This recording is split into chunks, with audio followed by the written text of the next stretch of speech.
Hi everyone, मैं अब आपको बताना चाहूँगी मेरी सेकंड बेबी जब हुई थी और वो ऑपरेशन से हुई थी और मैं प्रेजेंट प्रीविया मतलब इन केस मुझे हुआ था। तो एक्चुअल में जिस दिन मेरा ऑपरेशन होने वाला था उससे ठीक मैं मॉर्निंग की बात कर रही हूँ। मैं सुबह 5 बजे उठी। तो उस दिन तो बहुत ज़्यादा ही मैं खुश थी और थोड़ा अपसेट भी थी। खुश इसलिए थी कि उस दिन मेरी बच्ची को मैं देखने वाली थी। मेरी बड़ी वाली बच्ची जो थी 5 इयर्स की, तो वो एडमिट थी और मुझे कोई देखने नहीं जाने दे रहे थे। और मैं अपने छोटे भाई को रिक्वेस्ट करके चाहती थी कि मैं एक बार देखने जाऊं उसे। और मुझे डॉक्टरों ने कहा था कि आपको एकदम टेंशन नहीं लेना है, आपको घर में ही रहना है। घर मतलब रेस्ट करना, कोई भी काम नहीं करना है। तो उस दौरान मैंने उस दिन मेरी मम्मी मेरी बड़ी वाली बेटी के पास थी जो हॉस्पिटल में एडमिट थी, और मेरे पापा के नाइट शिफ्ट ड्यूटी थी। नाइट मीन्स 10 से मॉर्निंग 5 जो ड्यूटी का समय होता है। तो फिर नहीं मैं रॉन्ग बोल रही हूँ। उस समय मॉर्निंग 5 से 2 ड्यूटी था मेरे पापा का। तो मेरे छोटा भाई को मैं ब्रेकफास्ट बना रही थी। उसी सिचुएशन में मैं फ्रिज से पानी निकाल के अपने भाई को सबके लिए डाइनिंग टेबल पे रख ही रही थी। तो उतने मेरे एकदम गंदी तरीका से इतना ब्लड गिरा मानो मैं बता नहीं सकती हूँ। वो डाइनिंग एरिया ही पूरा भीग चुका था, मतलब गीला हो चुका था नीचे।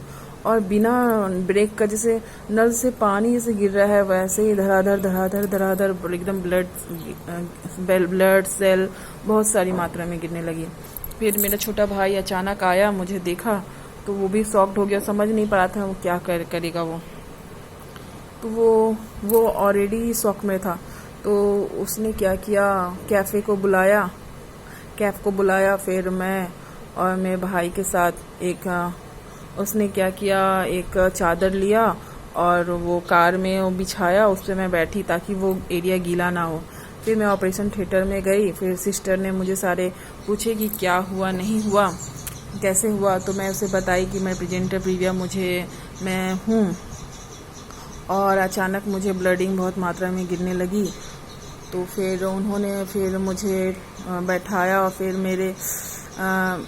बैठाया नहीं, मुझे लेटाया। ऑपरेशन थिएटर से कुछ देर पहले एक बेड पे ले गया। वो बेड में चारों तरफ चक्का लगा हुआ था।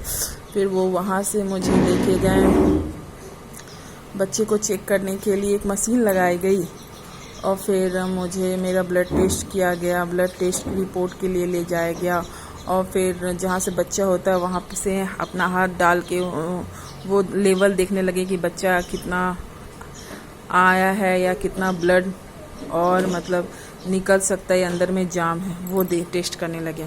फिर उसके बाद मुझे एक और सिस्टर ने वहाँ से लेके गई। फिर वहाँ से अल्ट्रासाउंड किया गया। फिर बोला आपका बच्चा काफ़ी ज़्यादा ही, पानी तो एकदम ही नहीं है आपके, उसमें पूरा ब्लड भी नहीं निकल गया है, फ़ौरन ही मुझे ऑपरेशन करना होगा।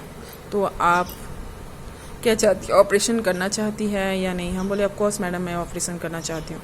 तो इस प्रोसीजर में जो 8 बजे ब्लड हुआ उस समय से लेके वो प्रोसीजर में 10 बजे तक हॉस्पिटल तक आने जाने और सारा ट्रीटमेंट में हुआ।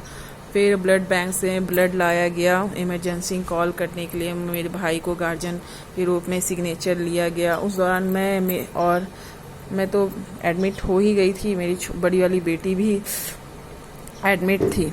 उस दौरान वो जो मेरा छोटा भाई था उसे काफ़ी परेशानी झेलना पड़ा। वो कुछ समय के लिए मेरी बड़ी वाली बेटी के पास, तो कुछ समय के लिए मेरे डॉक्टर के पास आ जा रहे थे बस। तो फिर मैं ऑपरेशन के लिए तैयार हुआ। फिर ऑपरेशन में के दौरान मुझे एक मास्क पहनाया गया नाक पे। और फिर वहाँ बहुत सारे डॉक्टर थे। डॉक्टर में 2 जेंट्स और 2 लेडीज़ थी। और उसमें से एक जो थी डॉक्टर, वो मेरे हाथ पे एक इंजेक्शन इंजेक्ट की, एक नहीं 2 इंजेक्ट की। उसके बाद थोड़ी देर बाद मुझे होश नहीं था, बस थोड़ा होश था कि वो लेफ़्ट साइड में जो डॉक्टर खड़े हैं वो राइट साइड से लेफ़्ट साइड चाकू है वो सीधा पेट के नाभि के नीचे वाले एरिए जो है, एक कमर से दूसरी कमर की ओर एकदम तीर मतलब एकदम चला रहे हैं ब्लेड जैसे।